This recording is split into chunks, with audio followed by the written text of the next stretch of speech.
है दरिया तूफानी है, मैं मर गया तुझ पे आए। लो थोड़ी सी पी लो। जाने मन हमसे क्या नाज नखरा। और ये पर्दा हटाओ इसे। नहीं, अरे हम खुद ही ये पर्दा हटा देते हैं।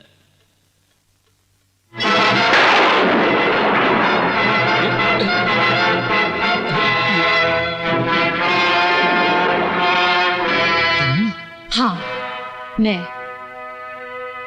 तुम तो उस रात मर गई थी। मर तो मैं उसी दिन गई थी जिस दिन तुमने मेरी सुहाग रात तोड़ी थी। तो फिर तुम यहाँ क्या करने आई हो?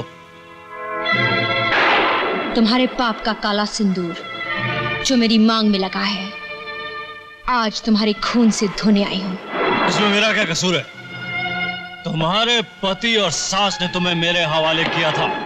अगर किसी के माथे पर कलंक का टीका लगाना कोई पाप नहीं है, तो उसे खून से धोना अपराध भी तो नहीं। याद है जेठ जी, तुमने कहा था साल में 1 महीना जेठ का होता है। उस जेठ की पहली रात तो तुम भाग गई थी, मगर आज तो तुम भाग भी नहीं पाओगी। ये कहां भागी साली? गायत्री की बच्ची, कहां है तू? अगर हिम्मत है तो सामने आ सामने। मैं यहाँ हूँ जेठ जी। तुम ऊपर कैसे पहुंच गई? क्यों? तुम भी तो मुझे ऊपर ही पहुंचाना चाहते थे ना? इस शुभ काम में मैं जरूर तुम्हारी मदद करूंगा।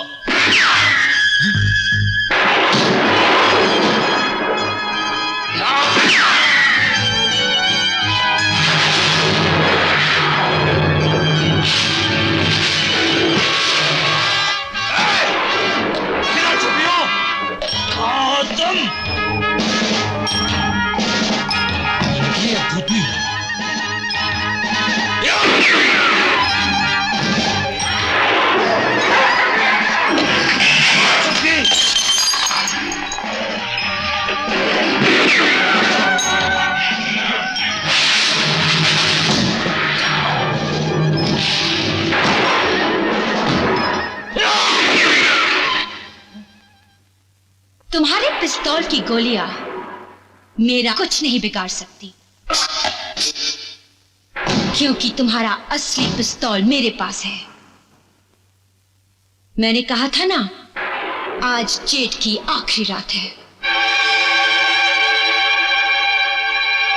ये वही फंदा है जिसे तुमने कई मासूम लड़कियों के गले में मंगलसूत्र समझकर पहनाया था।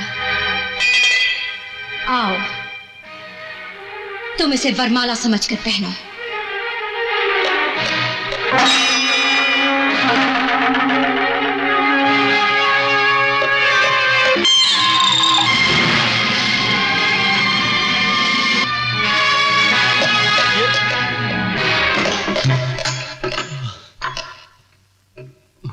मुझे तो ये भूतनी लगती है। भूतनी।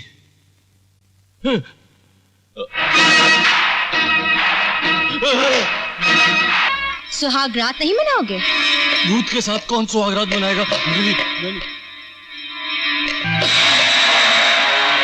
साली शैतान, मारना है तो मारो मुझे, डराती क्यों?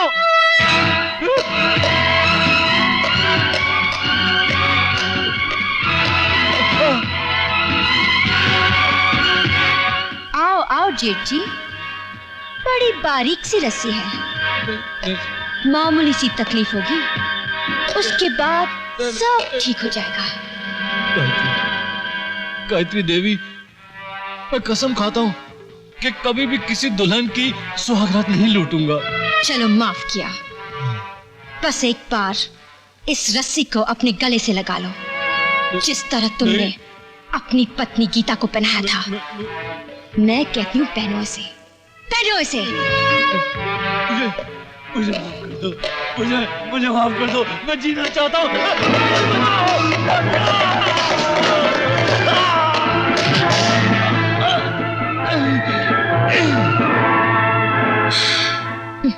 खुद ही मर गया।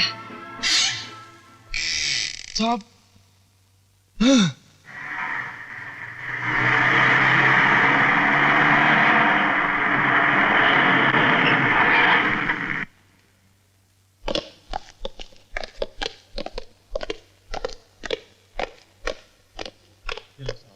Good morning sir. नमस्ते आप। नमस्ते। चाय सेट, चाय सेट। एक बात तो माननी पड़ेगी मिसेस वर्मा, जो काम हम पुलिस वाले नहीं कर पाए इन लड़कियों ने करके दिखा दिया। खैर, जयनाथ का कुछ पता लगा? गोरखा जंग बहादुर से पता चला है कि जयनाथ त्रिलोकी से मिलने के बाद रामपुर जाने की बात कर रहा था। सर, शायद उसकी माँ भी वहीं पर है। रामपुर? रामपुर का मतलब चंबल घाटी। इसका मतलब ये हुआ कि जयनाथ चंबल घाटी पहुंच गया। लेकिन सर, आप जयनाथ की इतनी तलाश क्यों कर रहे हैं? क्योंकि जो लोग ये हंगामा कर रहे हैं वो लोग किसी भी हालत में जयनाथ को छोड़ेंगे नहीं। और अगर हम जयनाथ पर नजर रखें तो वो लोग नजर आ जाएंगे जिनकी कानून को तलाश है। इसके अलावा आज से आप माताजी के आश्रम की भी तहकीकात शुरू करें। Okay sir.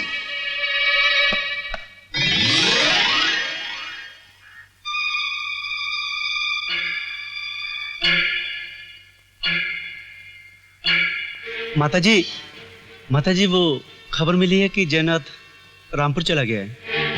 इसका मतलब कि जयनाथ की शादी होने वाली है।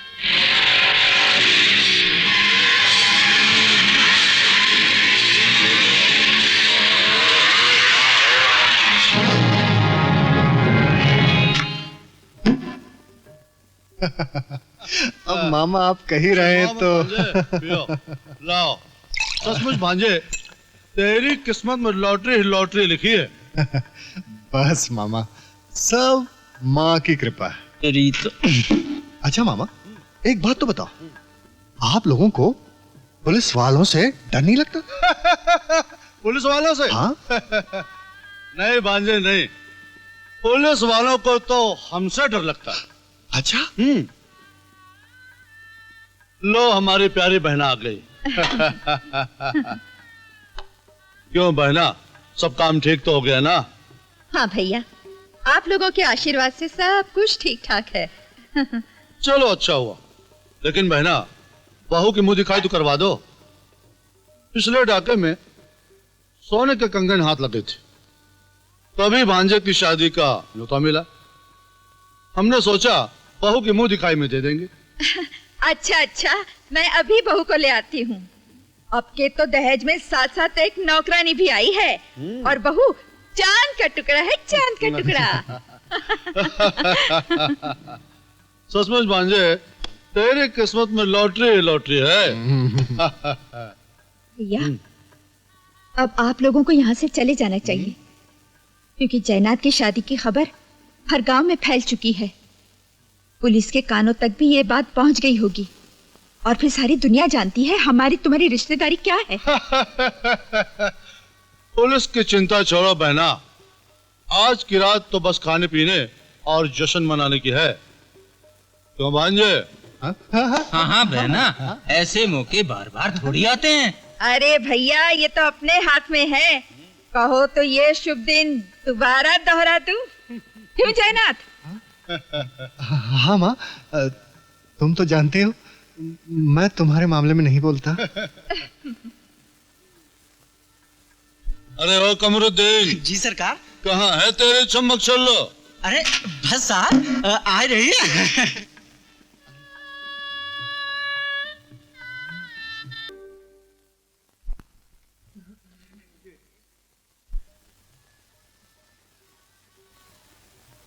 ए नौकरानी, तू बाहर जा।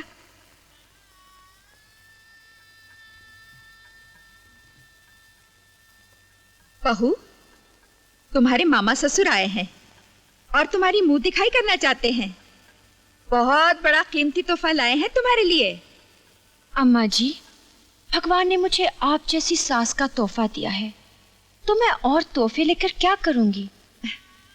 नहीं नहीं बहू, ऐसी बात नहीं है। वो दोनों मेरे सगे भाई हैं और दोनों के दोनों डाकू हैं। अगर तुम्हारी मुंह दिखाई नहीं की ना, तो वो लोग बहुत बुरा मान जाएंगे। अम्मा जी, क्या मेरा मुंह सचमुच इस लायक है कि मैं सबको दिखा पाऊंगी? कैसी बातें करती हो बहू? शादी से पहले तो मैंने तुम्हें देखकर ही पसंद किया था ना। लाखों में एक है मेरी बहू। नहीं अम्मा जी, अगर यही बात है तो फिर से मेरा मुंह देखकर कहिए कि मैं लाखों में एक हूँ।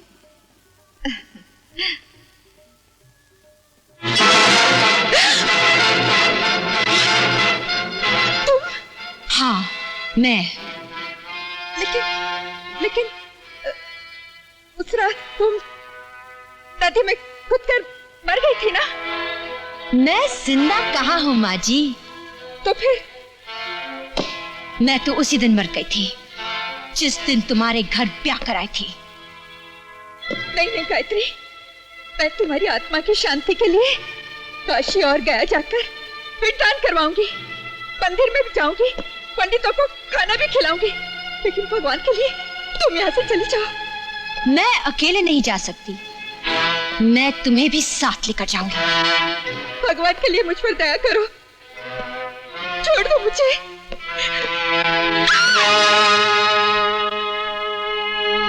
तो नौकरानी के भेष में तुम थी? हाँ, मैं औरत के भेष में छुपी हुई डायन। अब तेरा आखिरी वक्त आ गया है कमीनी। चल लिख इस कागज पर कि तेरे बेटे जयनाथ को पता चल गया है कि तेरा चरित्र खराब है, इसीलिए अपनी मर्जी से आत्महत्या कर रही हूँ। आत्महत्या? नहीं नहीं, ये सब झूठ है। तुम मुझे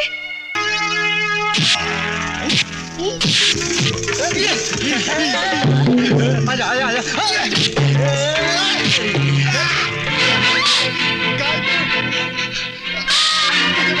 मेरी माँ को मत मारो। गायत्री, नहीं, मेरी माँ की कोई गलती नहीं है। अच्छे बच्चे सास और बहू के मामले में दखल नहीं देते, समझे?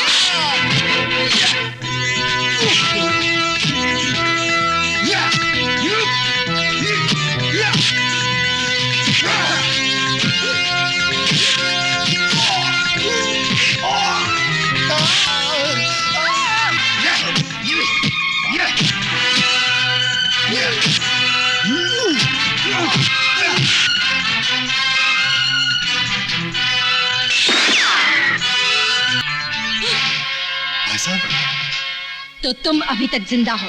हाँ, ताकि तुम्हारे शबाब की शराब एक बार फिर से पी सकूं। भाई साहब, इस गाइड ने मेरी माँ को कितना मारा भाई साहब, कितना मारा मेरी माँ को। घबराओ नहीं जयनाथ, आज तो ये भी नहीं बच सकेगी। तो तुम मुझे अभी तक मोम की गुड़िया समझते हो? मोम की न सही, लोहे की सही है। तुमने इसकी माँ को तो मार डाला, जरा अपनी माँ के बारे में तो सोचो।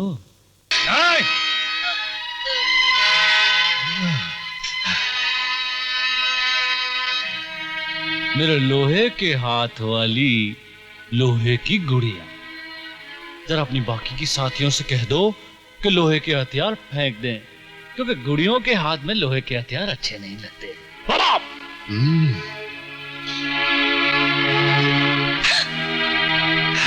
अब एक बार फिर से अपने जेठ जी को अपने हुस्न का जलवा दिखाओ ना।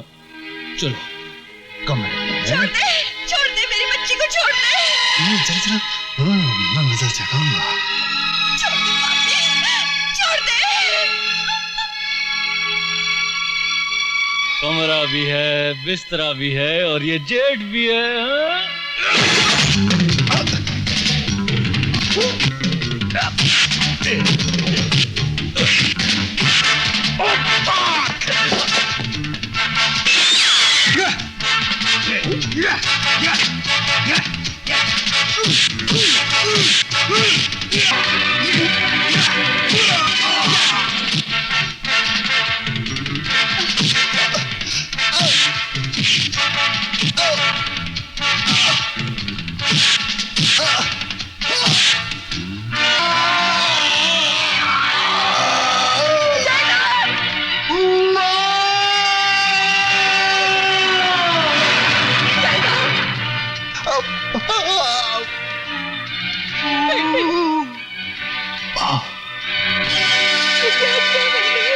बलिदान ये तेरे कर्मों का फल है।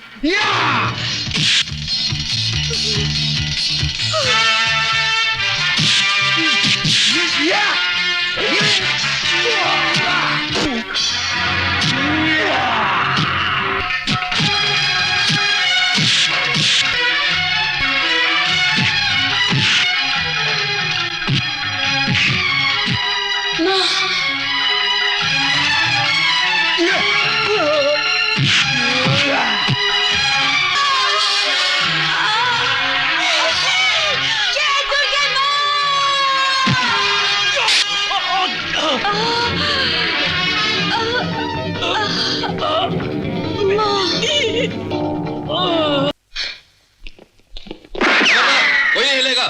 तुम चारों तरफ से घिर चुके हो। इंस्पेक्टर, हवलदार जी, सबको अरेस्ट कर लो। गायत्री, खबरदार किसी ने भागने की कोशिश की तो।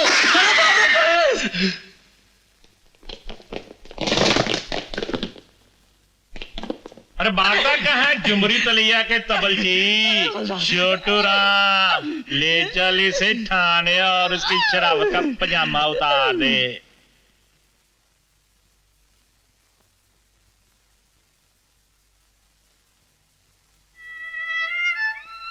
गायत्री,